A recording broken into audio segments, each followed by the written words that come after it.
ዘፈን ከሚዘፍኑና ዳንስ ከሚደንሱ ሰዎች 78% ይላል ልቅ የሆነ የግብረ ሥጋ ግንኙነት ፊልሞችን ወይም የሩካቤ ፊልሞችን ወይም ፖርኖግራፊ ፊልሞችን ተመልካቾች ይሆናሉ ይላል። ምን ከምን በኋላ እንደሚከተል ያውቁታል። ምን ቢያበዙ የሰውን አእምሮ እንደሚቆጣጠሩ ይረዱታል። ስለዚህ እርቃን የወጡ ዘፈኖችን፣ ሩካቤ ቀስቃሽ የሆኑ ዳንሶችን፣ በጣም ጸያፍ የሆኑ እንቅስቃሴዎችን እጆቻችሁ ላይ ባለው ሚዲያ ሲያለማምዷችሁ ሌሎች መናፍስትን ከማጋባት በላይ ምድር ዘማዊ እንደምትሆን ስለሚያውቁ 78% ያንን ጸያፍ ሕይወት የሚለማመዱ ይሆናሉ። እሱ ደግሞ ምን ያደርጋል? ዘማ የሆነ ትውልድ ይፈጥራል። ስነ ምግባር የሚባል ሰው ማክበር፣ ነውር የሆነ ነገር፣ ቤተሰባዊ ባህል፣ አገርን መውደድ፣ ብሔራዊ አርበኝነትን በሙሉ ከትውልድ ውስጥ አራቆ ማውጣትን ባጭሩ ግብረ ገብ ወይም ስነ ምግባር የሚባለውን ነገር ማጥፋት። ይሄ ሃይማኖት እንደሚያጠፋ ያውቃሉ። አሁን አንዱ የገጠመን ድቀትና ውድቀት ይሄ ነው። ክርስቲያን ነን ግን ውሸታም ነን። በሃይማኖት ቁሙ፣ አትደራደሩ። በሃይማኖት አትደራደር። በማይተብህ አትደራደር። በመቅደስህ አትደራደር። በጾምህ አትደራደር። በጸሎትህ አትደራደር። በቅድስና አትደራደር። ሃይማኖትን የሚያስተው ነገር ካለ አትደራደርበት።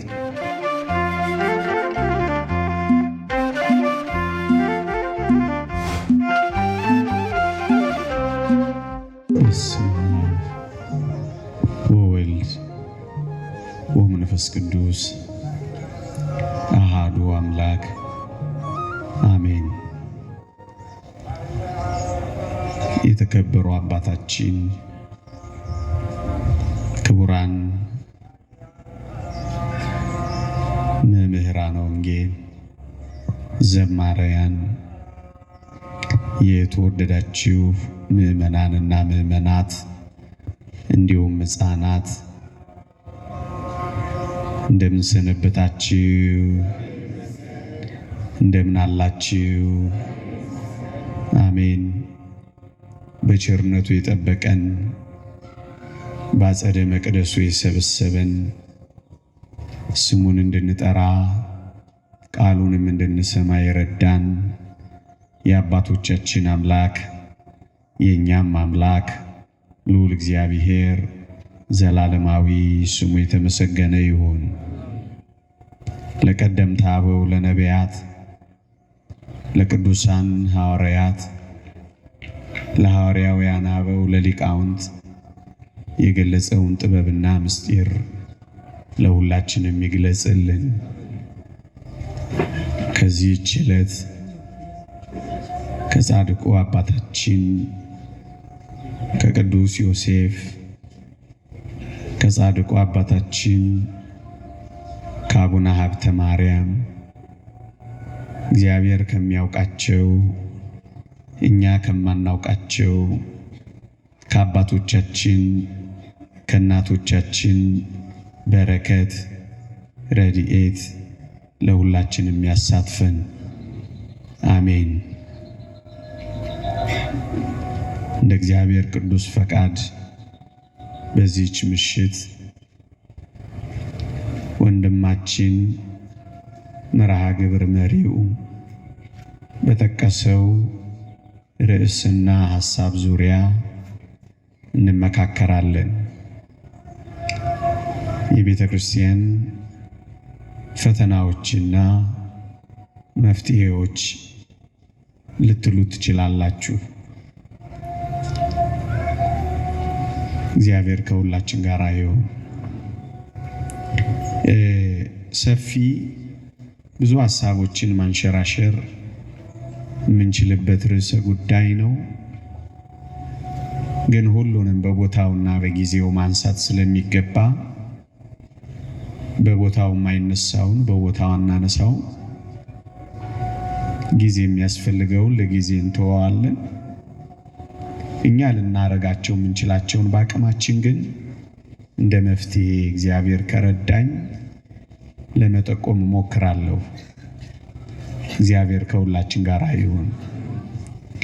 ሰምተን እንድንኖርበት እንጂ ሰምተን የሚፈረድብን እንዳይሆን ስራ እንድንሰራ ፍሬ እንድናፈራበት አምላካችን እግዚአብሔር ይርዳን።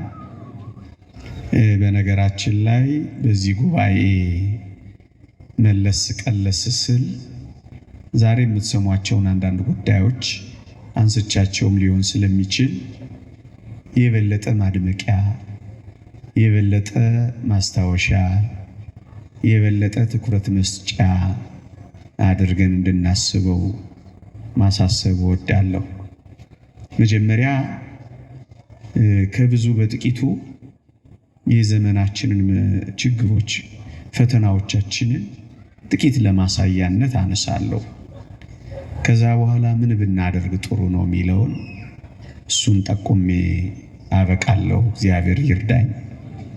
ይልቁንም እግዚአብሔርን ፈልጋችሁ ቃሉን መስማት ሽታችሁ ብዙ ነገራችሁን ትታችሁ ንፋሱንም ውርጩንም ብርዱንም ታግሳችሁ በፊቱ ስለተጠቀመጣችሁ ስለናንተ ሲል በጎውን ቃል እንዲያሳስበን መልካም ፈቃዱ ይሁንልን። የመጀመሪያው ነገር በሃይማኖት ላይ ፈተና አለ ወይ? እውነት ነው ወይ? ፈተና አለብን ወይ? የሚሉትን ሐሳቦች ትንሽ ከፍ አድርገን እንድናስበው አንዳንድ ነገሮችን እጠቁማችኋለሁ። የመጀመሪያው ርዕዮተ ዓለም ወይም የመጀመሪያው ሐሳብ አሁን በዚህ ዘመን ፍጥጥ እያለ የመጣው ሐሳብ እሱ ነው ለቤተ ክርስቲያን ፈተና የሚሆነው እና የፈተናዎቹን ምንጮች ነው ለማሳየት የምሞክረው። እነዚህን ደግሞ በማስረጃዎች ነው ማቀርበው። ምንድነው የፈተናው ምንጭ? የቤተ ክርስቲያን የፈተና መንስኤ ወይም መግፌዋ ምንድነው ካላችሁኝ፣ የዚህ ዓለም ሐሳብ ነው የቤተ ክርስቲያን ፈተና የሚሆነው። የዚህ ዓለም ሐሳብ ምንድነው ካላችሁኝ፣ የጨለማው ገዢ የዲያብሎስ ሐሳብ የቤተ ክርስቲያን ፈተና ነው። መጽሐፍ ቅዱስ ዲያብሎስን የጨለማው ዓለም ገዢ ይለዋል። የቤተ ክርስቲያን ተገዳዳሪ፣ የቤተ ክርስቲያን ተፎካካሪ፣ የክርስትና ጠላት ዲያብሎስ ነውና የዲያብሎስ ሐሳብ አለ። እሱ ነው የቤተ ክርስቲያን የሃይማኖታችን የፈተና ምንጭ የሚሆነው። አንዱ እሱ ነው፣ በዋናነት እሱ ነው። እኛ ራሳችን ፈተና የምንሆንበት ጉዳይ አለ። እሱን በኋላ አነሳዋለሁ። ምንድነው ግን ርዕዮቱ? ምንድነው ግን ሐሳቡ? የፈተናው ፍልስፍናና ጭብጥ መነሻው ግን ምንድነው የሚለውን መጀመሪያ ላሰማችሁ። በዋናነት ይህ ዓለም አሁን እየተቀነቀነ ያለው እግዚአብሔር ወይም ሃይማኖት ወይም የእግዚአብሔር መለኮታዊ ፈቃድ ለዚች ዓለም አያስፈልግም ወደሚል ጫፍ አድርሰውታል። እንደውም ምንድነው የሚለው ፍልስፍናው? እግዚአብሔር ሰዎች በራሳቸው አምሳል በአእምሮአቸው የፈጠሩት ምናባዊ አምላክ ነው እስከ ማለት ደርሰዋል። ልብ በሉ፣ እግዚአብሔር ሳይሆን ሰዎችን የፈጠረው ሰዎች ናቸው እግዚአብሔርን የፈጠሩት እያሉ ነው። God is created in the image of man ነው የሚሉት። እግዚአብሔር የተፈጠረው በሰው አእምሮ ውስጥ ነው። እሱም ምናባዊ አምላክ ነው። እሱም ሰዎች ነው የፈጠሩት እያሉን ነው እንጂማ እግዚአብሔር የሚባል በቦታው የለም ነው። የዚህ ሁሉ ሐሳብ መነሻ እግዚአብሔር ለምድራችን አያስፈልግም የሚል አስተሳሰብ ነው። በግልጽ የሚሉትን ላንብብላችሁ። ምን ይላሉ? የሰው ልጆች መለኮታዊ ወይም የእግዚአብሔር አጋዥነት ሳያስፈልጋቸው ኃላፊነት ያለው ግብረ ገባዊ ሕይወት መምራት እንችላለን ባዮች ናቸው። ልብ በሉ፣ እግዚአብሔር ወይም የመለኮታዊ ፈቃድ አጋዥነት ለምድራችን ሳያስፈልግ እኛ ብቻችንን ይህችን ዓለም መምራት እንችላለን ባይ ነው። ይህ የጨለማው ገዢ ሐሳብ ምን ማለት ነው? እግዚአብሔር ለምድራችን አያስፈልግም ማለታቸው ነው። የዚህ ሐሳብ ትግበራው ምንድነው ካላችሁኝ፣ ፈጣሪን ማስካድ አንድ፣ ሁለተኛው ፈጣሪን ከፍጡር መለየት፣ ሶስተኛው ካልታወቀ መነሻ ወደማይታወቅ አድራሻ ሕዝብን ማድረስ ነው። ይሄ የጨለማው ገዢ ሐሳብ ነው። የጨለማው ገዢ ዓለም ሐሳብ ነው። ፈጣሪን ማስካድን፣ ፍጡርን ከፈጣሪው መለየትን፣ ወደማይታወቅ አድራሻ መውሰድን በዋናነት የያዘ ሐሳብ ነው ወገኖቼ። ስለዚህ ምን ይሆናል? እግዚአብሔርን ከምድራችን ላይ የሚያቆራርጥ ሐሳብ ነው። እኛ ብቻችንን የፈጣሪን ቦታ እንተካለንና መለኮታዊ ፈቃዱን የእግዚአብሔር አጋዥነቱን የሚፈልግ ዓለም እንዳይኖር ማድረግ ነው። ይሄ ነው መነሻው ሐሳብ። ሐሳቡ ይሄ ሲሆን ግን የዚህ ሐሳብ መተግበሪያ መንገዶች አሉ። እንዴት ነው የሚተገብሯቸው ካላችሁኝ፣ አንደኛ ሃይማኖትን ያስወግዳል። በዋናነት ሃይማኖት የዚህ ሐሳብ ተቃራኒና ተቃዋሚ እንደሆነ ስለሚያምኑ ምንም ይሁን ምን በምድራችን ላይ እግዚአብሔርን ማምለክን ካጠፋን ነው ይሄን ሐሳባችንን የምንፈጽመው ስለሚሉ ሃይማኖት ላይ ጥቃት መፈጸም የዚህ ዓለም ዋና አጀንዳ ነው። ይሄ ሁሉ የሃይማኖት ጎርፍ፣ ይሄ ሁሉ የቤተ ክርስቲያን ፈተና፣ ይሄ ሁሉ ቅጥቀጣ የሚደርስብን በዋናነት እግዚአብሔርን ማስቀረት ስለሚፈልጉ ነው። መፈጸሚያ መንገዶቹ ምንድናቸው ካላችሁኝ፣ ወይም እየተተገበሩ ያሉት በምን ምክንያት ነው ካላችሁኝ፣ ጥቂት ሐሳብ ላንሳላችሁ። አንደኛ ሃይማኖትን ከመንግስት መለየት ነው። እግዚአብሔር ቀብቶ በምድራችን ላይ እንዳያነግስ እግዚአብሔር አያገባህም ተብሎ ነው ያለው።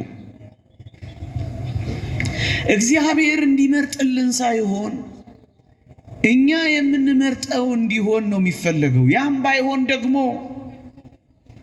የጨለማው ዓለም ገዢ እቺን ዓለም የሚመሩለትን ሰዎች እንዲያስቀምጥ ነው የሚሆነው። ምን ማለት ነው?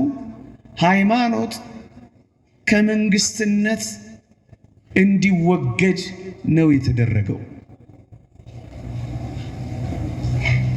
ይህንን በዓለም ላይ ተተግብሯል፣ እየተተገበረን ያለው።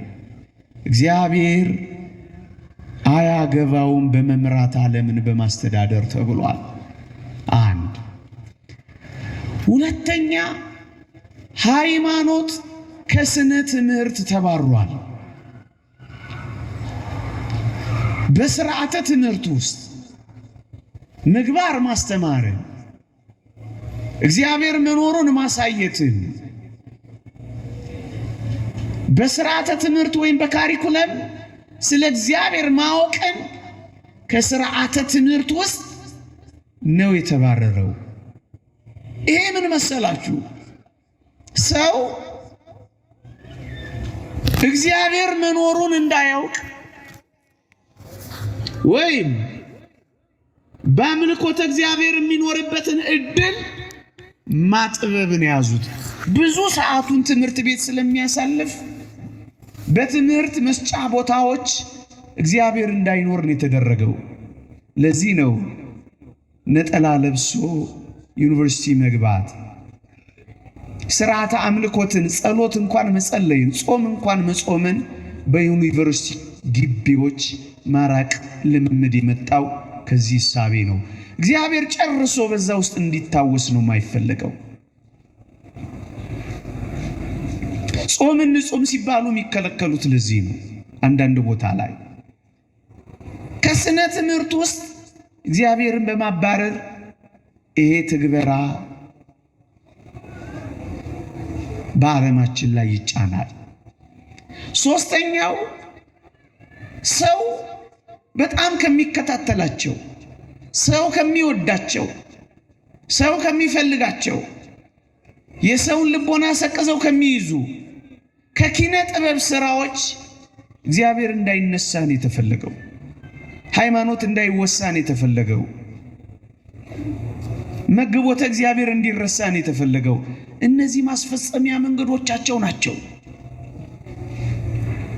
አራተኛው ከመገናኛ ብዙሃን ወይም ከሚዲያ ሕያው እግዚአብሔር እንዲጠፋን የተፈለገው፣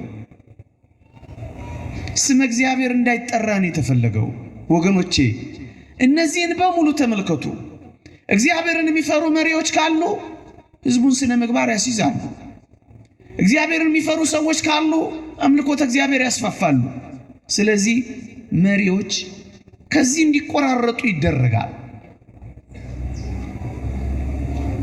ሁለተኛው ሰዎች በትምህርት ገበታቸው እግዚአብሔርን ካጠኑ በአምልኮታቸው ሊጸኑ ነው። ስለዚህ የትምህርት ስፍራቸው ዋና ስለሆነ እሱን ማራቆት ነው የሚያዘው። እነዚህ ምንድነው ዋና ፋይዳቸው ካላችሁኝ፣ ቅድም ያልኳችሁን መለኮታዊ ወይም የእግዚአብሔርን አጋዥነት ከምድራችን ላይ የማራቅ መንገድና ጉዞ ነው። እነዚህ ብቻ ቢሆኑ ግን ምንም አልነበረ። በእነዚህ ፋንታ ግን የጨለማው ዓለም ገዢ ሐሳቦች እግዚአብሔርን በማባረር ሃይማኖትን በማስወገድ ፈንታ አንዳንድ ሐሳቦች ደግሞ ይተካሉ። ለምሳሌ መገናኛ ብዙሃንን ተመልከቱ። አብዛኞቹ፣ ሁሉም አይደሉ፣ በዓለማችን ላይ ተጠምደው የሚውሉት ኃጢአትን ያለማምዱበታል፣ ሃይማኖት ያስለውጡበታል፣ ባህልና ስርዓትን ያበላሹበታል። አብዛኞቹ ተጠምደው የሚኖሩት በዚህ ነው። በእጆቻችሁ ስልክ ውስጥ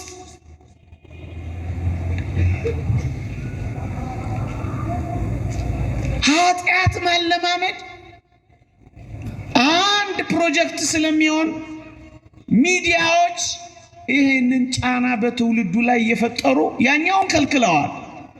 ይሄንን ደግሞ አቅርቦቱን ይጨምሩበታል።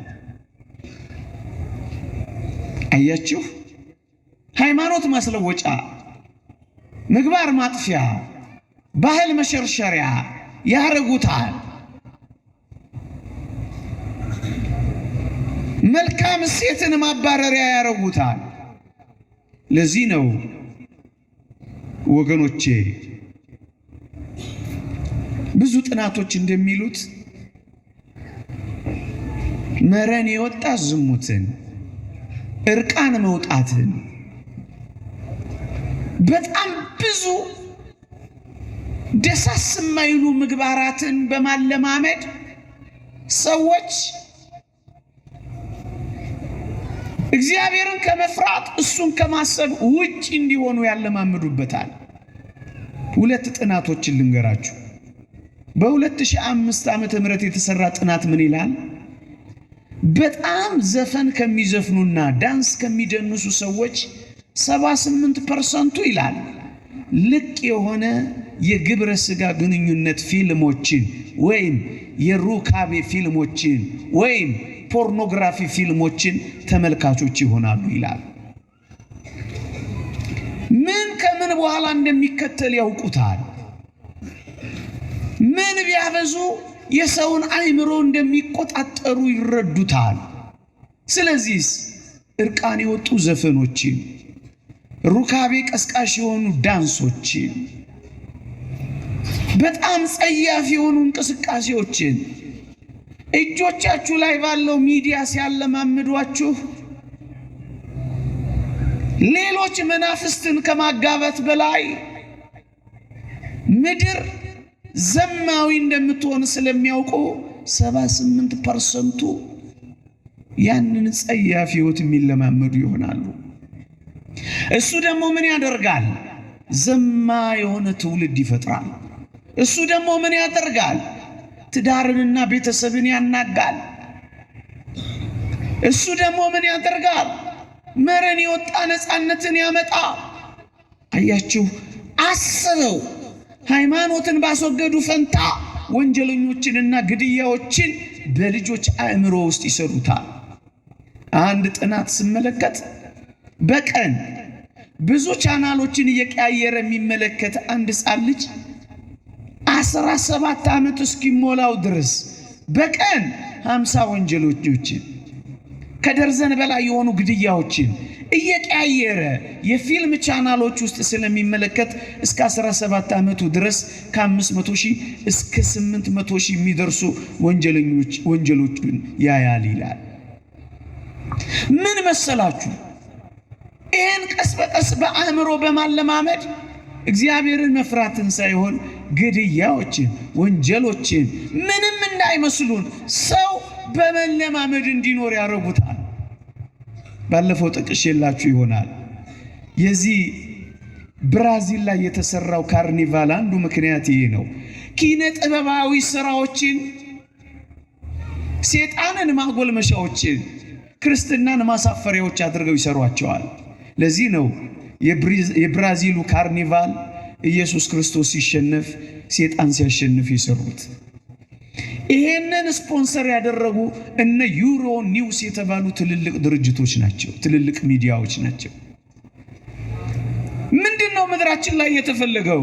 መስቀል ሲሸነፍ፣ ሴጣን ሲያሸንፍ ነው ማሳየት የተፈለገው። መስቀል ሲዘቀዘቅ ነው ማሳየት የተፈለገው። ዘፋኞችን፣ አክተርሶችን በሙሉ እንዴት አድርገው ወደ እነሱ እንደሚከቱ ነው የሚያስቡት። በሚዲያዎች፣ በኪነ ጥበብ ስራዎች ቀስ በቀስ ትውልዱን መረን ወደ ወጣ ህይወት መምራት ነው የፈለጉት። አንድ ቀንም ነግሬያችኋለሁ። ሴጣንን ማስመለክን እስኪደርሱ ድረስ ነው የሚፈልጉት። ይሄ ግልጽ ስራቸው ነው። እስካሁን በድብቅ ነበር የምናመልክህ፣ አሁን ግን በግልጽ ማምለክ አለብን ብለው ወጥተዋል። ማርች ባንድ ይዘው መዝፈን ጀምረዋል።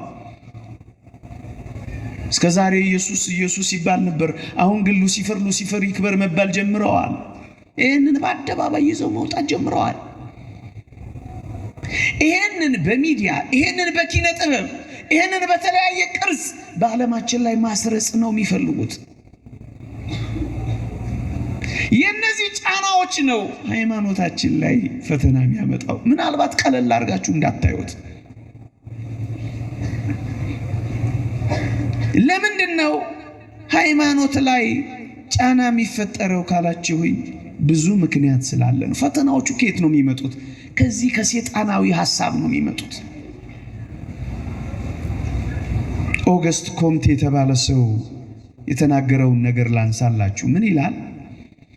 ከዘመናዊነት ወይም ከምዕራባዊነት መስፋፋት የተነሳ የሰው ልጅ በጊዜ ሂደት የማህበራዊ ሳይንስ አመለካከትን እያገነነ ሃይማኖታዊ አስተሳሰቦችን እያኮሰሰ እንዲሄድ ይደረጋል ይላል። ይሄ ድሮ የተናገረ ሰው ነው።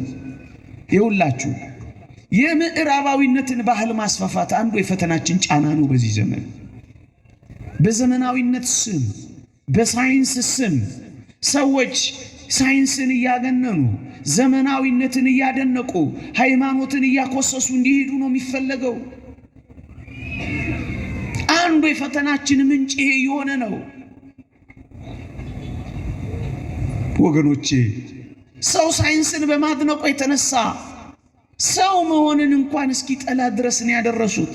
ሰሞኑን ሰምታችሁ እንደሆነ አላውቅም፣ አንድ በዓለማችን ላይ ያለ አንድ ሰው መሆን ሰለቸኝ ብሎ በሰርጀሪ ውሻ ሆኖላችሁ ተለቆላችሁ ነበር። አይታችሁት ከሆነ አላውቅም።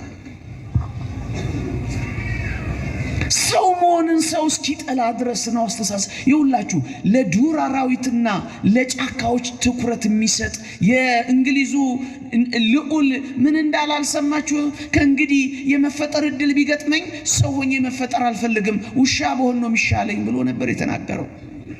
ሰው መሆንን በእግዚአብሔር መፈጠር የከበረውን ዋጋ ማሳጣት ላይ ነው የሚያስበው። ይሄ በዘመናዊነት ስም የሚታስ እዚህ እስከ መድረስ ድረስ ነው ይህ ዓለም የሚያስበው። ሳይንስን በጣም እያደነቀ ሃይማኖትን ኋላ ቀር እንዲልለት ነው የሚፈልገው።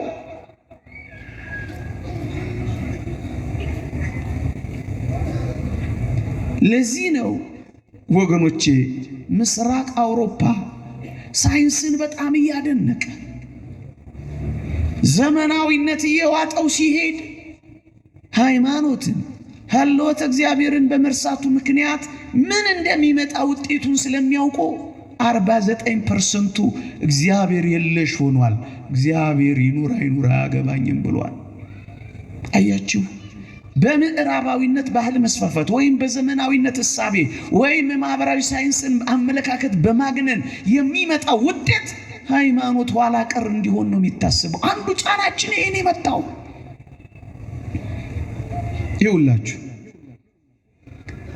ሰሞኑን እንኳን የሚናፈሱትን እሳቤዎች ተመልክቷቸው ጾታ መቀየርን፣ ጾታን ተፈጥሮ ሳይሆን ምርጫን ማድረግን ሲፈልግ ወንድ ይሁን ሲፈልግ ሴት ይሁን ቤተሰብ አይመለከተውም፣ ተፈጥሮም አያገባውም እስኪሉ ድረስ የሚያደርሳቸው ዘመናዊ ነን የሚል አስተሳሰባቸው።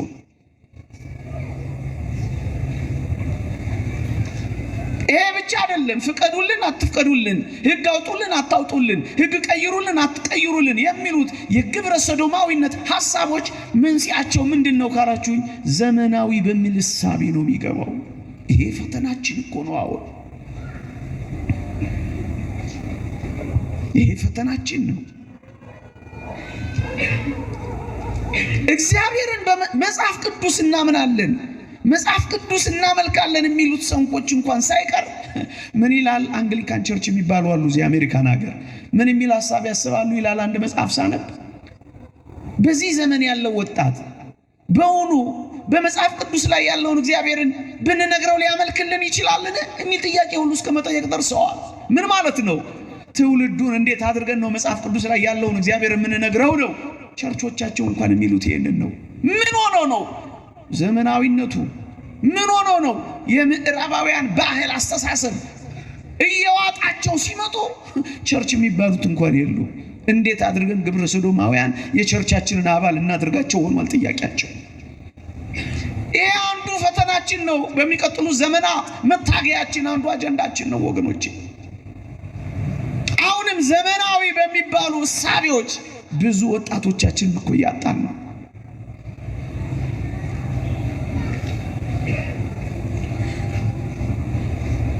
የዚህ ዓለም ጉዳይ የሚያስጨንቃቸውን ሰዎች ብቻ ነው እየፈጠረ ያለው። ስንት ጊዜ ስለ መብላቱ እንጂ ስንት ጊዜ ስለ መጸለዩ የማያስብ ሰው ነው የሚፈልጉት እነሱ።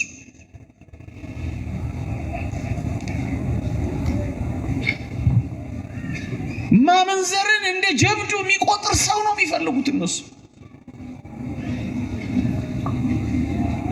ስራ ስላለ መቅረቱ ወይም ሽቀላው ስላለ ማስተዋወሉ እንጂ ቅዳሴ ይቀደስ አይቀደስ ያስቀድስ አያስቀድስ የማይመለከተው ሰው ነው የፈጠሩት። ማታ ቁጭ ብሎ ጉባኤ ከመማር በላይ እንግዲህ ተመልከቷቸው፣ የቤቲንግ የቁማር ቤቶች መስፋፋት እንዴት ከባድ እንደሆነ ተመልከቷቸው። የከረምቦላ ቤቶቹን ይዋቸው፣ የናይት ክለብ መስፋፊያዎቹን ተመልከቷቸው። ሰው በምንም አይነት እግዚአብሔርን እንዳያስብ መጥመጃ የሆኑ ሐሳቦችን ተመልከቷቸው። የዘፈን ኮንሰርቶቹን ተመልከቷቸው፣ የዝላይ ኮንሰርቶቹን ተመልከቷቸው። እግዚአብሔርን ማሰቢያ ፋታ እንዲያጣ እንዴት አድርገው ከአንዱ ሐሳብ ወደ አንዱ ሐሳብ እንደሚሞሉትና እንደሚያጨናንቁ ተመልከቷቸው። ይሄ ምዕራባዊነት ባህል በማስፋፋት ወይም ዘመናዊነትን በማስፋፋት ወይም የሳይንስ አስተሳሰብን በማራራ እግዚአብሔር እንዲረሳ ሃይማኖት፣ ይሄ አንዱ ፈተናችን ነው። የዚህ ዘመን ፈተናችን ወጣቶቻችንን መያዝ የማንችልባቸው ደረጃው እስኪመጡ ድረስ የሚጎነትሉብን።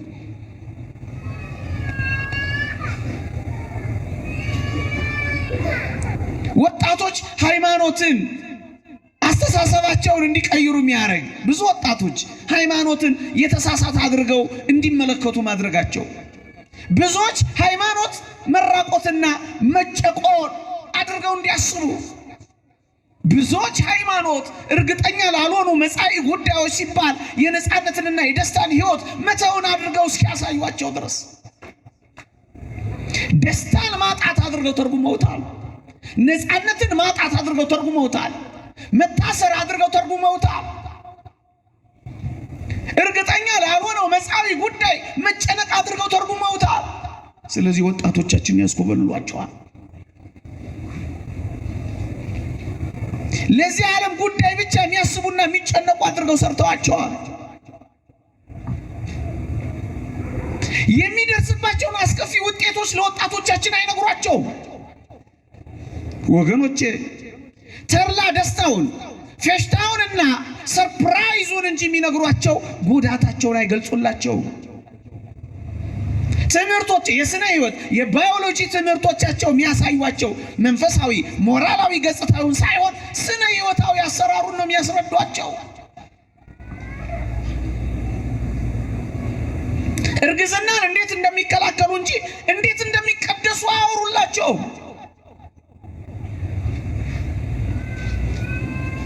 ስለ አባላዘር በሽታ እንጂ የሚያወሩላቸው ስለ ህሊና ሰላምና ስለ ነፍስ ጥያቄ አይመልሱላቸው።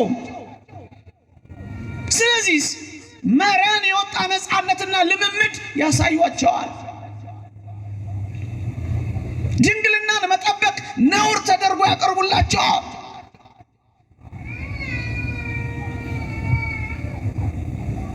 ያለ ባል ማግባት ባል መኖርን መታሰር አድርጎ ወገኖቼ ተርላ ደስታውን የሚወዱ እንጂ በዝሙት ምክንያት የሚገኘው ደስታ እንዲያፈቅሩ እንጂ እንደ ወላጅ አባት መሆንን እንደ ወላጅ እናት መሆንን ኃላፊነት መሸከምን ግን ያባርሩባቸዋል። ይሄ አንዱ ፈተናችን ነው በዚህ ዘመን ያለው። ሲንግል ማም ምናምን የሚባል እያወሩ መጨነቅም አይፈልግ ከእግዚአብሔር ይልቅ ተላ ደስታን የሚወዱ ወጣቶች በምድራችን ላይ እንዲበራከቱ ነው የሚያደርጓቸው። ቆይተው ተስፋ እንደሚያስቆርጧቸው ያውቃሉ። ይቅርታ አንዳንድ ነገሩን ፍጥጥ አድርጌ ብናገር፣ ጸንሰው ለብዙ ጊዜ በመጽነስና በማስወረዱ ሲመላለሱ የህሊና ሰላም አጥተው ሊያብዱ እንደሚችሉ እኮ ያውቃሉ፣ ግን አይነግሯቸው። እነዚህን የሚያስረሱባቸው በጣም ከባድ የሆኑ አደንዛዥ እጾች ያመርቱላቸዋል። ጉግል አድርጉ፣ በጣም ታዝናላችሁ። ዞምቢ ድራግስ የሚባሉ ሁሉ አምርተውላቸዋል። በቁማቸው ያሉ አጥንታቸው ይሰበራል። በቁማቸው ያሉ ስጋቸው ይፈርሳል። ቢራ ቤት ቤቶቹ፣ መጠጥ ቤቶቹን ተመልከቷቸው። ሰው ሕሊናውን ሰላም ቁጭ ብሎ ከአምላኩ ጋር እንዳያወራ መርሻ ቤቶች አድርገው ይፈበርኩባቸዋል። የዚህ ዓለም ጉዳይ ብቻ የሚያስጨንቀው ይሄ ነው። አሁን ህመማችን ይሄ ነው። አሁን ውጊያችን፣ በተለይ ወጣቶቻችን ፈተናችን አንዱ ይሄ ነው። ይኸውላችሁ ምናልባት ላናቀው እንችላለን። አንድ ቀንም ነግሬያችሁ እንደነበር አስታውሳለሁ። የዚህ የምዕራባውያኑ ባህልና ምንድነው ፋይዳው ካላችሁኝ፣ ዘመቻ ፊልጶስ የሚባል በዚህ ሚሊኒየም ጊዜ ዘመቻ ተከፍቶብን ነበር፣ ፕሮቴስታንታዊው እንቅስቃሴ እና ምን ይላል ዳይሬክተሩ መጨረሻ ላይ? እየሰማችሁኝ ነው? ከኔ ጋር ናችሁ? ድምጼ ይሰማል? ምን አለ መጨረሻ ላይ መሰላችሁ? የምዕራባውያንን ባህል በማስፋፋትና ፕሮቴስታንታዊውን ተሐድሶ በማድረግ የኢትዮጵያ ኦርቶዶክስ ተዋሕዶ ቤተክርስቲያን ወደ 3ኛው ሚሊኒየም እንዳትሻገር በብርቱ ሰርተን ነበር አለ። ነገር ግን ምን ያደርጋል፣ አድሃሪ የሆኑ የወጣቶች ማህበራት ፊታችን ላይ ተደንቀረው ከመንገዳችን አስቀሩን፣ አሸነፉን አለ። በሁለት መንገድ ነው የሚያጠቃው። ሃይማኖት እንዳይሆን ሃይማኖት የሚመስሉ አንዳንድ ነገሮችን ይፈጥራል፣ ይከፋፍላል። አንድ ሃይማኖት ብቻ የሚኖር ከሆነ እሱን ለመምታት ጠንካራ ስለሚሆንበት ይከብደዋል። ስለዚህ ሃይማኖት የሚመስሉ ሌሎች ሃይማኖት የሚባሉ ነገሮች ይፈጥራል። አዳም ዊሻፕት የተባለው ሰው የተናገረው ለዚህ ነው። ለሰው የሚመቹ ሃይማኖቶች እየተፈጠሩ ሌሎች ዋናውን ሃይማኖት ማዳከም አለብን ይላል። ለዚህ ነው በቀን ብዙ ሃይማኖቶች በዓለማችን ላይ የሚፈጠሩት፣ እምነቶች፣ ቤተ እምነቶች ፍርክስክሱ የሚያወጡት ለዚህ ነው።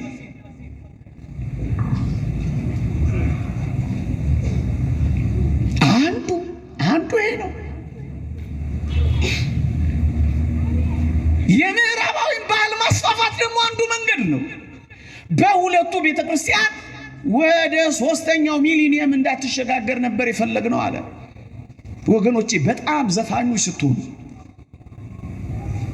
ቀጥላችሁ የምትሆኑት ነገር ያውቃሉ። መረን የወጣ የዝሙት ሕይወት ስትፈልጉ ከእግዚአብሔር እንደምትለያዩ ያውቃሉ። ስለዚህ ይህንን መጋቢ የሆኑ ፊልሞችን፣ እነዚህን መጋቢ የሆኑ ሐሳቦችን፣ እነዚህን መጋቢ የሆኑ ቦታዎችን፣ እነዚህን የሚያዘናጉ ነገሮችን በዓለማችን ላይ ያበዛሉ።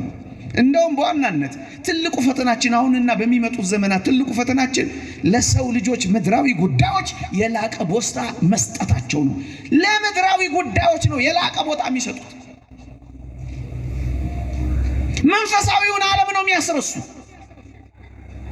ዓለምን በሰው ልጆች ፍላጎቶች ወይም እሴቶች ላይ በመመስረት የሚመለከት ሐሳብ ነው የሚያቀርቡት ምድር ላይ። ለዚህ ነው ጸቡን የሚያበዙት። ኤጎ የሚባለውን ይሄ የራስን ፍላጎትና ስሜትን እየኮረኮሩ ዓለሙንና ወጣቱን የሚያጣሉት ለዚህ ነው።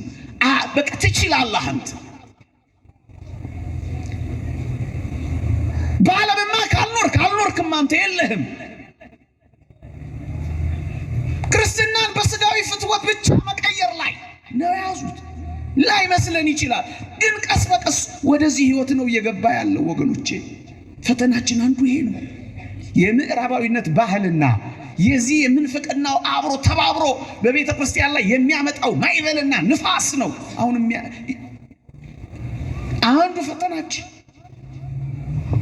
አንዱ ፈተናችን ይሄ ነው። ሌላው ፈተናችን ከዚህ ጋር ተያይዞ የሚመጣ በጣም የሚጠቅማቸው ነገር ምን መሰላችሁ? ሰው ጽኑ በሆነ ምግባር ደጋግሞ የሚወድቅ ከሆነ ሃይማኖቱን እንደሚክድ ያውቃሉ። ስለዚህ ሳያቋርጡ የምግባር ፈተናዎችን ያመጡበናል። ስነ ምግባር የሚባል ሰው ማክበር፣ ነውር የሆነ ነገር፣ ቤተሰባዊ ባህልን፣ አገርን መውደድን፣ ብሔራዊ አርበኝነትን በሙሉ ከትውልድ ውስጥ አራቆ ማውጣትን ባጭሩ ግብረ ገብ ወይም ስነ ምግባር የሚባለውን ነገር ማጥፋት። ይሄ ሃይማኖት እንደሚያጠፋ ያውቃሉ። አሁን አንዱ የገጠመን ድቀትና ውድቀት ይሄ ነው። ክርስቲያንን ግን ውሸታምን፣ ኦርቶዶክሳውያንን ግን ሰካራምም ነን።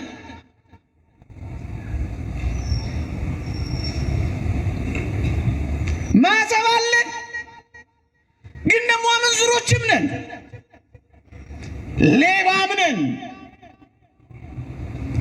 ወድቀናል፣ ማመን አለብን።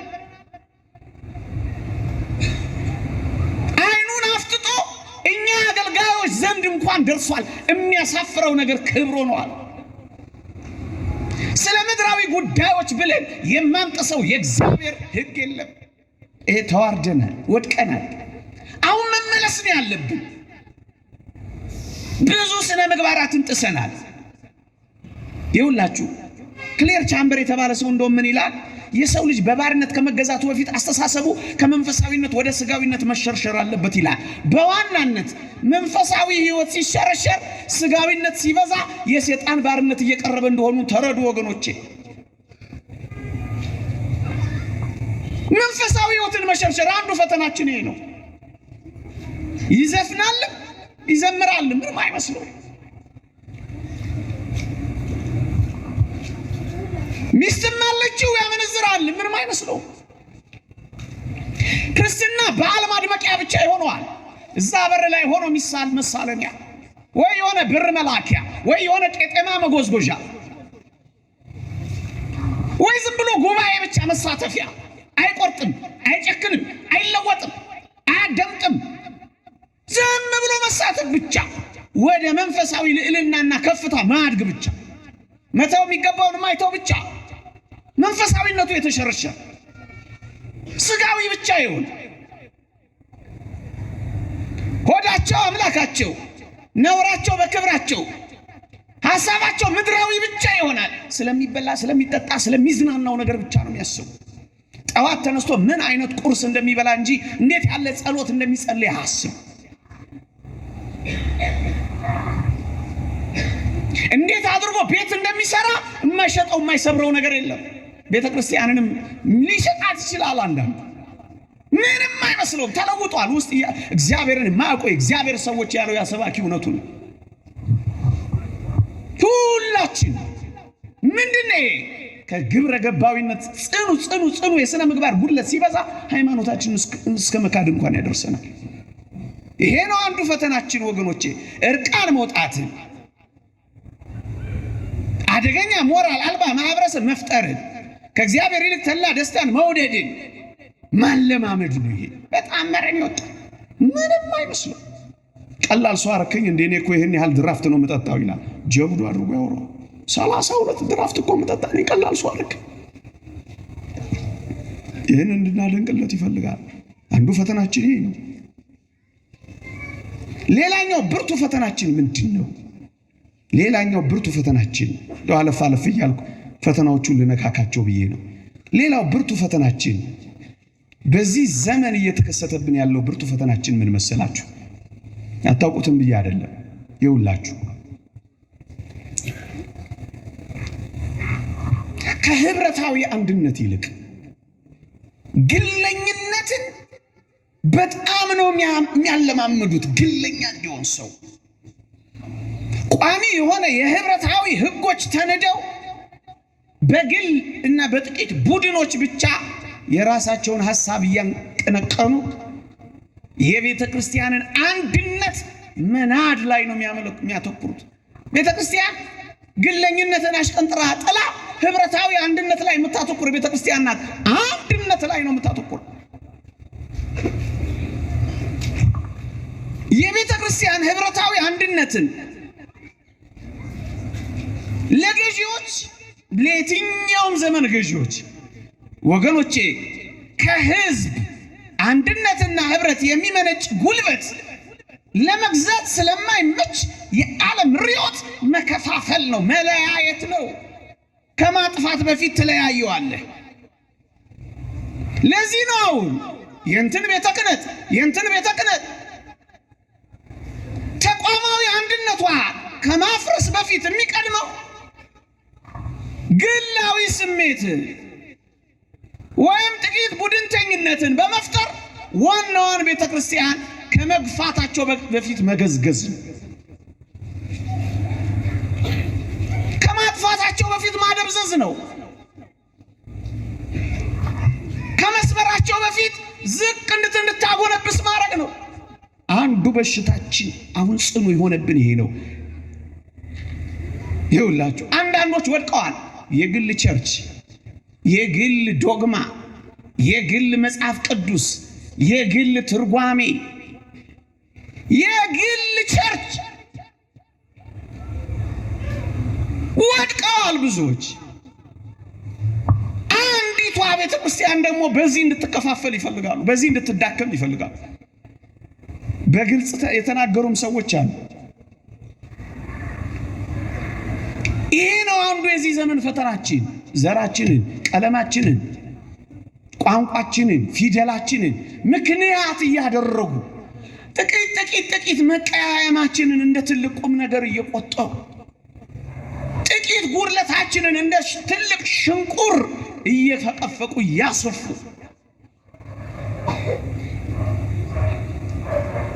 እንድንለያይ ግለኝነት እንዲበዛ ነው የሚያበረታቱ። ተከፋፍላ ከቆመች ህብረታዊ አንድነቷና ጥንካሬዋን ስለምታጣ ተገፍትራ ለመውደቅ በጣም በሌሎች ጫና ውስጥ ለመውደቅ በጣም ቅርብ የሆነች ቤተክርስቲያን ትኖራለች። አንዱ ፈተናችን የዚህ ዘመን ይሄ ነው ወገኖቼ። ቤተክርስቲያን ደጋግማ እንደምትለው የልጆቿን የባህል ብዝሃነት ታከብራለች። የእምነት፣ የሥርዓተ አምልኮ፣ ያስተምሮ ብዝሃነትን ግን አትቀበልም። የማንንም ቋንቋ፣ የማንንም ፊደል፣ የማንንም ባህል ታከብራለች ቤተክርስቲያን። አሁን ይሄ እንደጠፋ ይሄ እንደማይከበር ምክንያት እያደረጉና እያሳበቡ አንዳንዶችን ከሃይማኖት ያወጧቸዋል። ይሄ እጅግ የሚያሳዝን ነው በዚህ ዘመን የደረሰብን።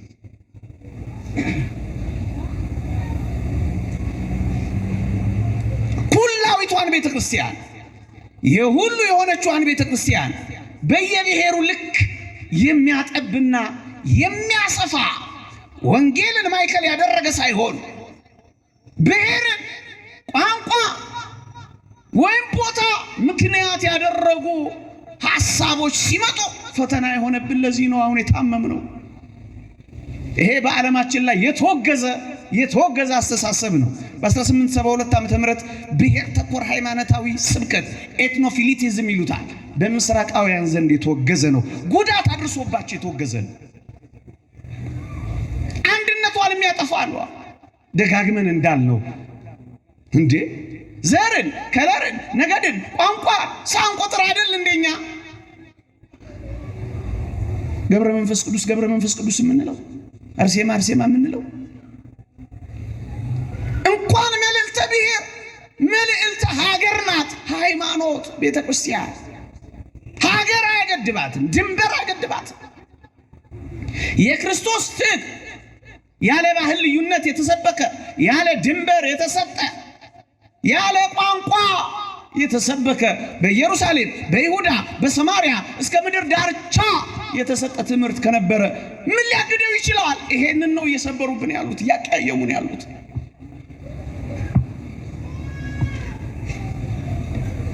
ይሄ ከባድ ነው። ይሄ በሽታ ነው። በኋላ ግን ወገኖቼ በኋላ ደግሞ ይውጧቸዋል። ከከፋፈሏቸው በኋላ ይበሏቸዋል፣ ይውጧቸዋል። እንዴት እንደሚውጧቸው ያውቃሉ። እንዴት እንደሚውጡን ያውቃሉ። አንዱ ፈተናችን ይሄ ነው።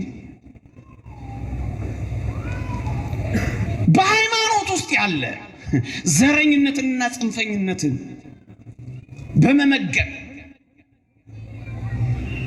ቤተክርስቲያንን የአንድ ብሔር፣ ቤተክርስቲያንን የአንድ ሰፈር፣ ቤተክርስቲያንን የአንድ ቋንቋ፣ ቤተክርስቲያንን የአንድ ነገር በማድረግ ክርስቶሳዊት ከሆነችው ህብረት በመለየት ነው። ይሄ ከባድ ፈተና ነው። ይህ አንዱ ፈተናችን፣ ይሄ ብርቱ ፈተናችን። ይህም ሃይማኖትን የማዳከሚያ አንዱ መንገድ፣ ወቅታዊ ፈተናችን አንዱ ይሄ ነው። እያየን ነው፣ እየታመምን። ስንት ዋጋ ከፍለዋል ክርስቲያኖች በዚህ ምክንያት። ስንቶች ሞተዋል በቅርቡ እንኳን፣ ስንቶች ተሰብረዋል በቅርቡ እንኳን፣ ስንቶች ያለ ጧሪ ቀርተዋል፣ ስንቶች ያለ ልጅ ቀርተዋል በዚህ ምክንያት። ይህን ደግሞ ማስፋፋት ይፈልጋል። እንደ ጥሩ ተሞክሮ ሌሎችም እንዲደግሙት ይደረጋል። ይህም ወቅታዊ ፈተናችን ነው። ልናለቅስበት፣ ልንጸልይበት፣ ልንተክዝበት፣ ልንታመምበት የሚገባ ነው። በኋላ መፍትሄው ላይ እመጣለሁ። አንዱ ፈተናችን ይሄ ነው። ሌሎቹን ፈተናዎች ስዘረዝር እንዳልከር መፍትሄው ላይ እንድደረደር አንድ ጉዳይ ብቻ ላንሳ። ይኸውላችሁ ሃይማኖትን ማጥፊያ ወይም ቤተ ክርስቲያንን ማጥቂያው አንዱ መንገድ የቤተሰባዊ ትስስርን መቁረጥና ማፍረስ ነው። ቤተሰባዊ መዋቅርን ማፍረስ። ለዚህ ነው ሌሎቹ በሙሉ የሚመጡት ወንድ ለወንድ ጋብቻ፣ ቅብጥርሶ፣ ምንትርሶ የሚሉ ሐሳቦች በሙሉ የሚመጡት አንድ ጭብጥ ስላለ ነው። እነሱም ያውቁታል። ምን ኤሪክ ቤሊስ የተባለች አንዲት የዚህ የጨለማው ገዢ ሐሳብ መልእክተኛ ኤሪክ ቤሊስ የተባለች ሴት እንዲህ ትላለች። የክርስትና እምነት በዋናነት ከትውልድ ወደ ትውልድ የሚተላለፈው በቤተሰብ በኩል ነውና ዋናው አጀንዳችን ክርስትናን ለማጥፋት ቤተሰባዊ መዋቅርን ማፍረስ ነው ትላለች። አንዱ ፈተናችን ይሄ ነው። የተጠና ጥናት ባይኖረኝም በዚህ ዓመትማ ብዙ ሰው እንደተፋታ ነው እየተነገሯል። ኑሮውን በማክበድ ይሆናል ወገኖቼ፣ ሰው በማስመረር ይሆናል። ቤተሰባዊ መዋቅርን ካፈረስን ይላል። እንደውም ምንድን ነው የሚሉት? ክርስትናን ለማጥፋት በዋናነት ምንጩ የሆነውን ክርስቲያናዊ ቤተሰብ ማጥፋት ነው አጀንዳችን ነው የሚሉት። የቀድሞውን ለማጥፋት አሁን ያለውን ማጥቃት አለብን ነው አጀንዳቸው። በወላጆችና በልጆች መካከል ያለውን ተግባቦት ማፍረስ ነው አጀንዳቸው። አንተ በልጅ ላይ ስልጣን እንዳይኖር ማድረግ ነው ዓላማቸው። አገባብ እንዴት ከባድ እንደሆነ አስቡት። ያውን የሚቀጥሉ ዘመናት ፈተናዎቻችን ናቸው። አይመለከትም። አንተ አትመርጥለትም። አንተ መርጠህለት ወንድ አይሆንም፣ አንተ መርጠህለት ሴት አይሆንም እያሉ ነው እየታገሉ ያሉት። ነግሬያችሁ እንደሆነ አላውቅም፣ ወይም ሰምታችሁ እንደሆነ አላውቅም። በ2024 በዚህ በአሜሪካ ውስጥ በ2024 ማለት የሚቀጥለው ዓመት ግብረ ሰዶማዊነት በስርዓተ ትምህርት በካሪኩለም ትምህርት ቤት እንዲማሩ ተደርጓል። ይኸው እየተንጫጩ ነው ኢትዮጵያውያን የሆኑ ብዙ ወላጆች፣ የውጮቹም ደጋግ ቅን ፈረንጆችም እንዲሁ እየተንጫጩ ነው ያሉት። በግድ ሳትወድ በግድ ትማራታለህ ይለዋል። ይህን መቋቋም የሚችል አቋምና ጽናት ከኛ ያስፈልጋል። ሕግ ያረጉታል፣ ደንብ ያረጉታል፣ እጅን ይጠመዙታል፣ ያንበረክኳል። ይህ ሰማዕትነት የሚያስከፍል ዋጋ ነው የሚሆነው ነገር። ለዚህ ተዘጋጅተናል ወገኖቼ። ሰው በተለይ ወጣቶች ደጋግሜ ያልኩት ይመስለኛል፣ ጋብቻን እንዲጠላ ማድረግ። ኑሮ ከብዶታል እንዴት ይጋባ ብሎ እንዲያስብ፣ ትዳር በጣም ከባድ ነው። ሚጥሚጣ ስትልስ ሚስት የሚለውን አብሪቬት እያደረጉ ሲተረጉሙ ነው ምን ይገኙ። እኔ አልጨርሰውም እንጂ ለቦታው አይመጥንም እንጂ ወጣቶች ከዚህ እንዲሸሹ እንዲርቁ እንዳያስቡ፣ ጭራሽ ካገቡ እንዳይጸንሱ መድኃኒት ተሳስተው እንኳን ከጸነሱ እንዲያስወርዱ ክሊኒክ፣ ጨክነው እንኳን ከወለዱ እንዲያመክኑ ድራግ። በዚህ ሁሉ ነው የሚያጥሩት። ተስፋ የቆረጡ ወጣቶች ምድራችን ላይ ሞት እስኪመኙና እስኪፈልጉ ድረስ ነው የሚሰሩ። ይሄ ዝም ብዬ ማወራው አይደለም፣ በስታስቲክስ ያለ ነው ወገኖች።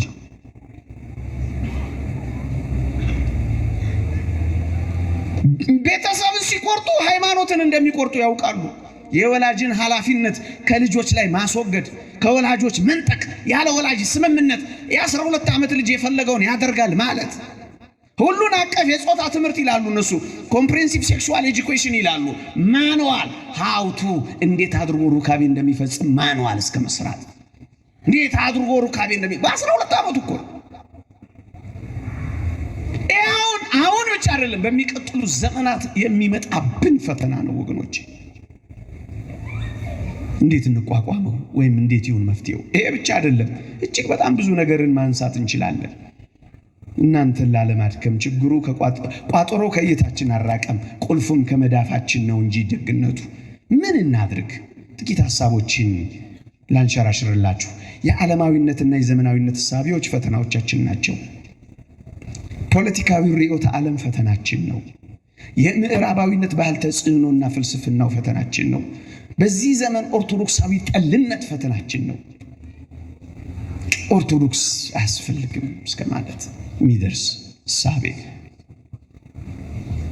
ሌሎቹ የጓዳ ችግሮቻችን ይኖራሉ። የመናፍቃን ቅጥ ያጣ ድፍረት፣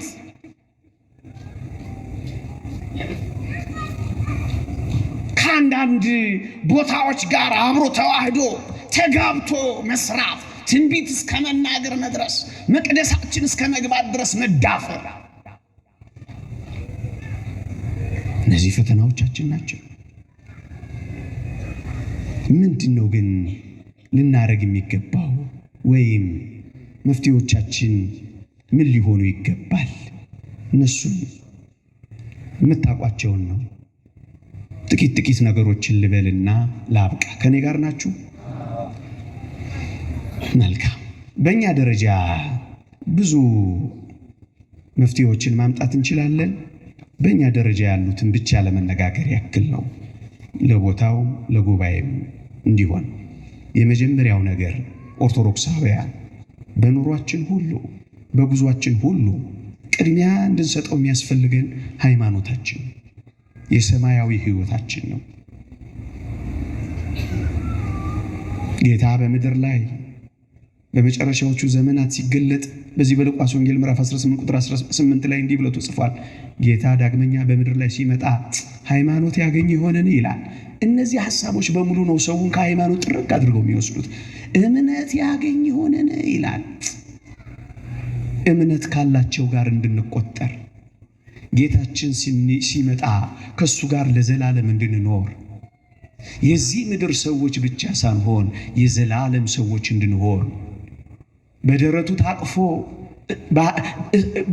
የእሳቱን ባህር እንዲያሻግረን፣ ከሱ ጋር ለዘላለም እንድንኖርና እንድንዘምር፣ ማለዳ ማለዳ አዲሳችን ሆኖ ቀን በቀን እንዲናፍቀን። እቺ ምድር አጭር ናት።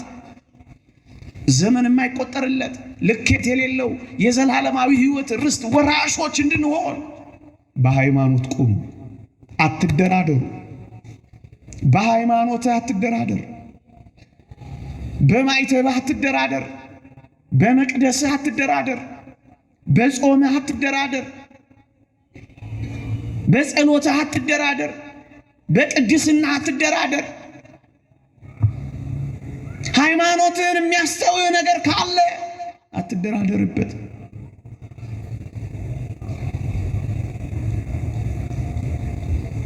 ማዕተቤን ከምበጥስ አንገቴን በጥሱ እንዳለው ተፍጻሜተ ሰማዕት ቅዱስ ጴጥሮስ በሃይማኖት ቁሙ፣ አትነዋወጹ፣ በርቱ፣ አይኖቻችሁን ግለጡ። ሰይጣንን ሊያስመልኳችሁ ከተዘጋጁ ሰዎች አምልጡ። በሃይማኖት ቁሙ፣ በርቱ፣ በጸሎት ጽኑ፣ በተጋድሎ ታገሉ። በዚህ ዓለም ሐሳብ እንዳትሸነፉ በሃይማኖት ጽኑ። የህይወታችሁ ፕራዮሪቲ ሊስት የመጀመሪያው ሃይማኖታችሁ ይሁን ወገኖቼ። ጠዋት ጸልያችሁ መውጣታችሁ እንጂ መብላታችሁ አያሳስባችሁ። ድሆች ናችሁ የሚሏችሁን አትመኗቸው።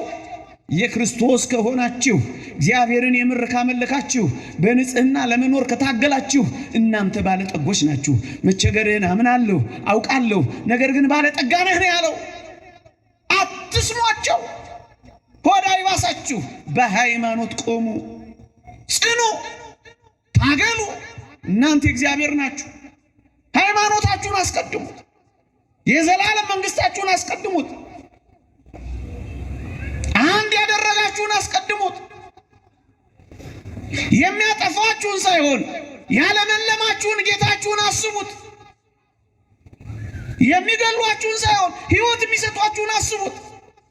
ለምለም እያስመሰሉ ገደል ከሚከቷችሁ ወገኖቼ መከራ እያሳያችሁ ጽድቅን የሚያወርሳችሁን አስቡት። ሃይማኖታችሁን አስቀድሙ፣ አትነዋወጹ። አንድ ሁለተኛ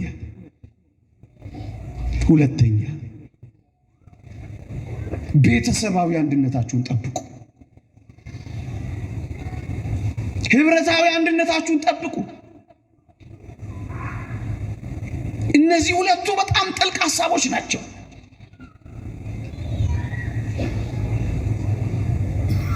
በጸጥታ በጭምትነት የወለዳችኋቸው ልጆቻችሁን ማሳደግ ሰማዕትነት ነው። በዚህ ዘመን እንግዶችን መቀበል አትርሱ። ቤተሰባችሁን ጠብቁ። ወላጆች ወይ ዋና አጀንዳችሁ ልጆቻችሁን ማሳደጋችሁ ብቻ። እናንተ ሞግዚቶች ናችሁ፣ እግዚአብሔር አሳዳጊ ነው። ለሰጣችሁ አምላክ እንደሰጣችሁ አድርጋችሁ ለማቅረብ ልጆቻችሁን ብትራቡም እንደ ጥርሳችሁ ነክሳችሁ ያዛችሁ አሳድጓቸው። ብትራቡ ጊዜ አትበትኗቸው፣ ብትጠሙ ጊዜ አትተዋቸው። በተራ ጉዳዮች ሸካራ ንግግር አትናገሩባቸው። ባልና ሚስቶች አትጣሉባቸው። ሆዳችሁን ሰፊ አድርጉት። ልጆቻችሁንም ለመበተን ፈተና ውስጥና ጫና ውስጥ ለመክተት ራሳችሁን ግዙ። ቤተሰባዊ አንድነቱን ጠብቁ። ለሰይጣን አሳልፋችሁ እንዳትሰጧቸው። ምንድነው የሚማሩት? ምንድነው የሚጸልዩት? ጌም እያወጣችሁ እየሰጣችሁ፣ ቻናል እየከፈታችሁ እየለቀቃችሁ፣ እናንተን ለጊዜው ጸጥ እንዲሏችሁ ያራቃችሁ፣ ብቻቸውን ግለኛ ሆነው እንዲኖሩ ኋላ ላይ እንዳይሰሟችሁ አታድርጓቸው። ከጥቂት ዓመት በኋላ እኮ አይሰሟችሁ። ሽታችሁን እንዲወዱት ጸሎትን ስትጸልዩ አጠገባችሁ አድርጓቸው። የቤተሰብ ጸሎት ይኑራችሁ። በርከክ ብላችሁ አምላካችሁን ጥሩ። ማታ ማታ አንድ ላይ ተመገቡ፣ አንድ ላይ አስቀድሱ፣ አንድ ላይ ጸልዩ፣ አንድ ላይ ገዳም ሂዱ። ምናልባት ጥቂት በተጣሉ ጊዜ ታረቁ፣ አትቆጡ።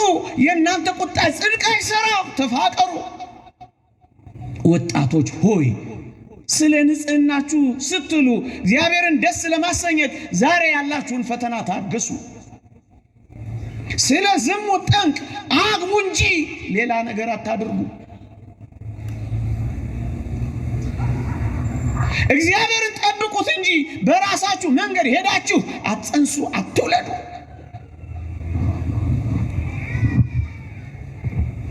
ቤተሰባዊ አንድነታችሁን ጠብቁት። ለፈተና በር አትክፈቱለት። የምር ልጆቻችሁን አሳድጉ። ኳሱን እየተዋችሁ፣ ቢራውን እየተዋችሁ፣ ፖለቲካውን እየተዋችሁ፣ ቻናሉን ሪሞት ኮንትሮሉን እየጣላችሁ ልጆቻችሁን ኮንትሮል አርጓቸው። ሪሞት ኮንትሮሉ ምን ያደርጋል? 10 ቻናል ስትቀያይሩ አምሽታችሁ ምንም ሳትነጋገሩ ተኝታችሁ እንዴት ታልፉታላችሁ? ይህን ዘመን ሌላው ዓለም የተበተነው በዚህ ነው። ቅድስናን ፈልጉ። መጋባት በሁሉ ዘንድ ክቡር ነው፣ መኝታውም ንጹህ ነው ይላል። ንጹህ የሆነውን ጋብቻን ፈልጉ፣ ተቀደሱ። ርኩሰታቸውን እለፉት።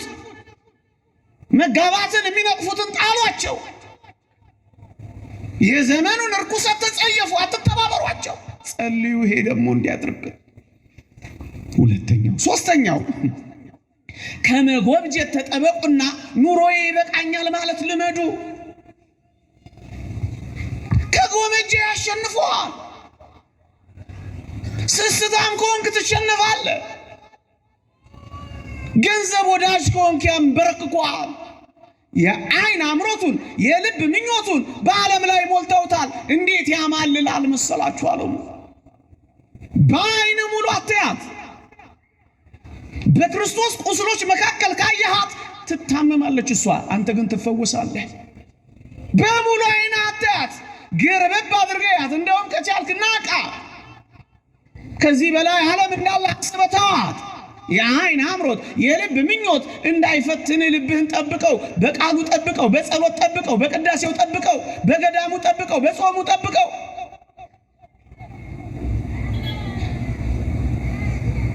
የሕይወት መውጫ ልብህ ነውና ልብህን ጠብቀው። የዓይን አምሮት የልብ ምኞት እንዳይገዛ ኑሮዬ ይበቃኛል ማለት ልመድ። ካልበቃ ያንበረክኳል። ስራም ብቻ አይደለም፣ አንተንም ፕራይቬታይዝ ያደርጉሃል። እንድቀጥር ማተብን በጥስ ይልሃል። ስንዴ እንድሰጥ ግብረ ሰዶማዊነትን ተቀበል ይልሃል። መራብን ልመዱ። እኔ ጨክን ያለ ነገር ልነጋገር፣ መራብን ጨምር ልመዱ። ጾም የምታለማምደን እኮ መራብን እንድንለምድ እኮ። በሆድህ እንዳያሸንፉ ነዋ። ጽኑ እንድትሆን ነዋ። የማትሰበረው አለት እንድትሆን ነዋ። ጾምን ስትለማመዱ ይሄንን ዓለም ወደ መናቅ ትደርሳላችሁ። ጾም የምታለማመደን እኮ ለዚህ ነው። ቤተክርስቲያን ልመዱ ጾም ብትበሉም ባትበሉ ምንም እስከማይመስላችሁ ድረስ ዓለማት እንደውም አንድ ሩሲያዊ ካህን በአንድ መጽሐፉም እንደሚመክር ታውቃላችሁ። ኦርቶዶክሳውያን በምግብ ሰብል ራሳቸውን ካልቻሉ ይሄን ዓለም እንዴት ያሸንፋሉ ይላል። የሚያስፈራ ነገር ነግሬያችሁ ከሆነ አላውቅም። ኑሮ ይበቃኛል፣ የዕለት ጉርስ የዓመት ልብስ ካለኝ ይበቃኛል። መሽቀርቀርን፣ ማጌጥን፣ ማማርን ከፈለክ ግን ያታልሉሃል፣ ይደልሉሃል፣ ጸጉሬን ይላችኋል፣ ገንዘብ ይበትኑላ። ይሄው በየማስታወቂያው አለ አይደል እንዴ?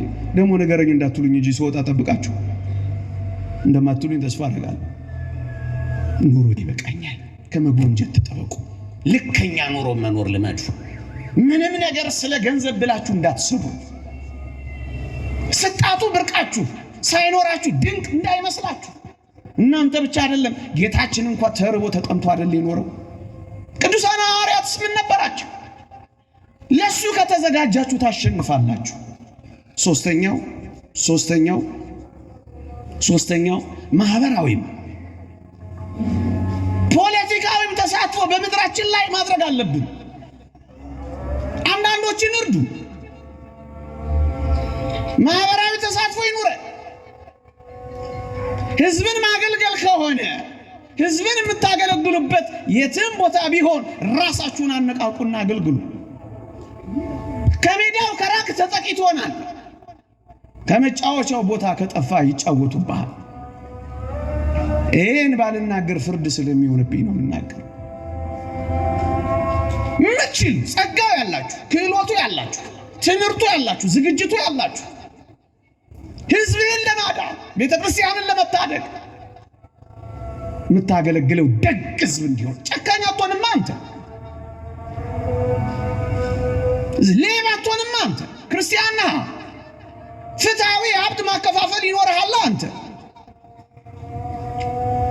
አትወስድማ ትሰጣለህ አንተ። ሀብትን በአግባቡ ታስተዳድራለህ አንተ። ክርስቲያን ነህ አንተ። ወገንተኛና አድሎ አትሆንም አንተ። በአግባቡ የሥራ ዕድልን ትፈጥራለህ አንተ። ስንፍናን ታርቃለህ አንተ።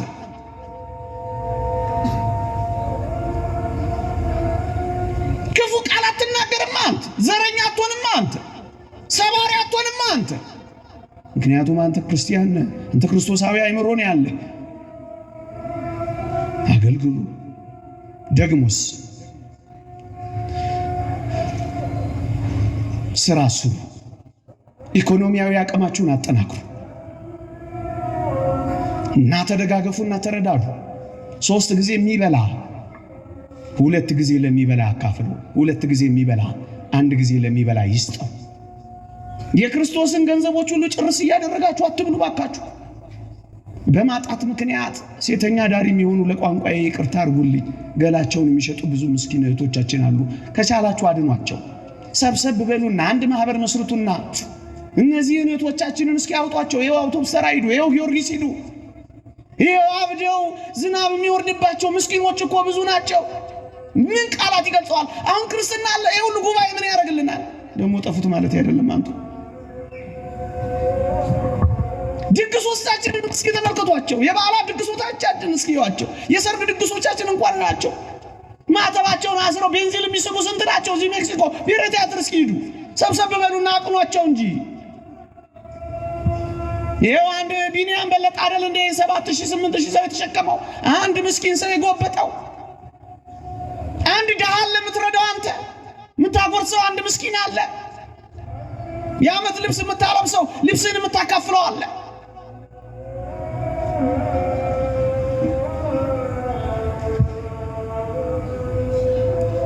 አስፈሪ ግርማ እንዲኖረን ከፈለጋችሁ ስሩ፣ በርቱ፣ ተጠናከሩ። በሳምንት በጥንቷ ቤተክርስቲያን የገንዘብ ማዋጣት ይደረግ ነበር። በሳምንት የገንዘብ ማዋጣት የሚደረገው በአጥቢያው ያሉትን ምዕመናን በኢኮኖሚ ለመደገፍ፣ ረሃባቸውን ለማስታገስ፣ መራቆታቸውን ለማልበስ ነበር። እዚህ እስጢፋኖስ የዛሬ ስንት ዓመት ነው አንድ አጥማቂ ያለ ተብሎ የሆነችውን አልሰማችሁም? ያቺ ሴት በሽተኛ ናት። 3 ልጆቿን ይዛ መጣች። ልታስጠምቅ ነው የመጣችው። ተጋባዥ አጥማቂ ተብሎ መጠለያ ያለን ብዙ ክርስቲያኖች እያሉ እንኳን ለራሳቸው ለመኪናቸው ቤት እያለን ልጆቿን እዛ ልትጠመቅ መጣ። አንዷን ልጅ ጅብ በላባት የሚል በኤፍኤም ሬዲዮ ነው የሰማሁት። ግፍ አልተሰራም በዚህ ዘመን። ፀሐይ፣ ጨረቃ፣ ታላላቅ የእግዚአብሔር ጸጋዎች የኛ ከሆኑ ሀብታችንም እኮ የኛ ነው የሚሆነው። ተደጋገፉ። መነቃቀፉን ተውና ተደጋገፉ። ካህናትን ደግፉ፣ ካህናትን እርዱ፣ አገልጋዮችን እርዱ። በየቤታችሁ በየሰፈራችሁ እያንኳኳችሁ ተፈላለጉ። እናቶች የወለደ ደግፉ። ሰብሰብ በሉና ማይክሮ ፋይናንስ የሚሆን አዘጋጁና ተረዳዱ። ስራ ስሩ እንጂ ስራ ፍጠሩ እንጂ እንዴ! ስንት ስራ ገና ያልተጀመረባት እኮ ሀገር ናት ኦርቶዶክሳውያን። 9 ቂጣ ከመላስ አንዱ ቅርጥፍ አድርጎ መውረስ ይላሉ። ሻማ ጨለማ ላይ ጊዜ ጨለማውን ከመውቀስ አንድ ጧፍ ለኩሱ እንጂ ባካችሁ፣ አንድ ጧፍ ለኩሱ። ተረጋግፉ፣ አትነቃቀፉ። የማንንም ጉድፍና ጉድለታት አትመልከቱ። የኛንም ያገልጋዮችንም ቢሆን አትቁጠሩ። ሀቢብ ጊዮርጊስ ስለሚባል ስለ አንድ ሊቀ ዲያቆናት ግብፃዊ ብርቱ አገልጋይ ሺኖዳ የተናገሩት በጣም ይደንቃል። ሀቢብ ጊዮርጊስ ቤተክርስቲያን በሚጎሏት ነገሮች አንድም ቀን ነቀፌታን አልሰነዘረም። የሚጎሏትን ስራ ሰራ እንጂ ይላል። የሚጎላትን አንተ ስራ፣ በሽንቁሯ በኩል ቁም እንጂ ማንንም እንዳትነቅፍ፣ ማንንም እንዳትከስ። ከቻልክ ጉድለቷ ላይ፣ ሽንቁሯ ላይ፣ ቀዳዳዋ ላይ ቁምላት። በቃ ያኔ ነው የምትፈውሳት። ማንንም አትማ። የፈለገውን ይሁን፣ አንተ ብቻ ስራህን ስራ። ዝም ብለህ ስራህን ስራ። ዝም ብለህ ስራህን ስራ። አዲስ ኦርቶዶክሳዊ ማህበረሰብ መፍጠር አለብን። ጥርጣሬንና አለመተማመንን ማጥፋት አለብን። ከግለኝነት ወደ ኦርቶዶክሳዊ አንድነት ማደግ አለብን። ኃጢአትን መጸየፍ አለብን። ውሸታመኝነትን፣ አለመታመንን፣ ስርቆትን፣ ማማትን፣ ወንድምን መጥላትን፣ ዘረኝነትን መጸየፍ መጾም አለብን ወገኖች። ሌላው የምትችሉ ወጣቶች ተማሩ። ይሄው ሰንበት ትምህርት ቤቶች ክፍት ናቸው። ይሄው እዚህ ስልካችሁ ላይ ስንት ትምህርት ነው ያለው? ስንት መጻሕፍት ይጻፋሉ። መንፈሳዊ ሕይወታችሁን የሚያበረቱ ከባቢ አየሮችን ፍጠሩ። አይምሯችሁን በመንፈሳዊ ነገሮች ሙሉ። ሴጣናዊ ሐሳቦች ያኔ ቦታ ያጣሉ። ተማሩ። የሚያበረቷችሁን የሚያጠነክሯችሁን የእግዚአብሔርን ቃል ታጠቁ። ወንጌልን ተጫሙ። እምነትን ጋሻና መመከቻ አድርጉ። ጸልዩ። ሰይጣን ከሚያመጣባችሁ መከራ የምትድኑት በጸሎት ነውና ጸሎትን ልመዱ። አስቀድሱ። አታንቀላፉ። ኳስ እያያችሁ አታምሹ። ወሬ ያወራችሁ አትተኙ። በማለዳ ገስግሱ። አስቀድሱ። ነጠላችሁንም ቤታችሁንም ቀድሱ። በርቱ። ተማሩ። አንብቡ። በእጃችሁ ላይ ያለውን ስልክ ተጠቅማችሁ ምክንያታዊ ሆናችሁ ሞግቱ። አስተምሩበት፣ ናኙበት፣ ስበኩበት። እስከ መቼ ተማሪ ትሆናላችሁ? አገልግሉበት። ግማሾቻችሁ ድሆችን፣ ግማሾቻችሁ አረጋውያንን፣ ግማሾቻችሁ እናቶችን፣ ግማሾቻችሁ ካህናትን፣ ግማሾቻችሁ የካህናት ሚስትን፣ ግማሾቻችሁ የካህናት ልጆችን አገልግሉበት። በገንዘባችሁ በጉልበታችሁ አገልግሉበት። ስራ ስሩበት።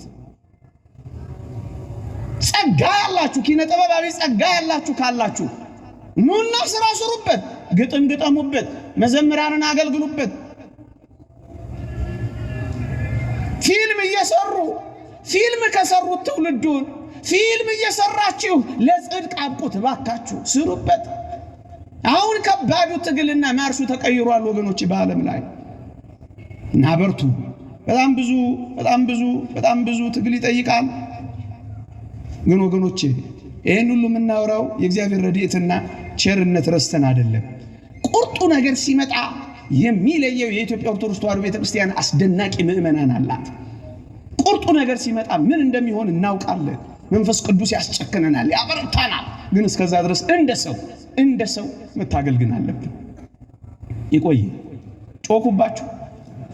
ጮኩባችሁ። አይ ብጮህስ አንዴ ፈቅዳችሁልኝ የለ።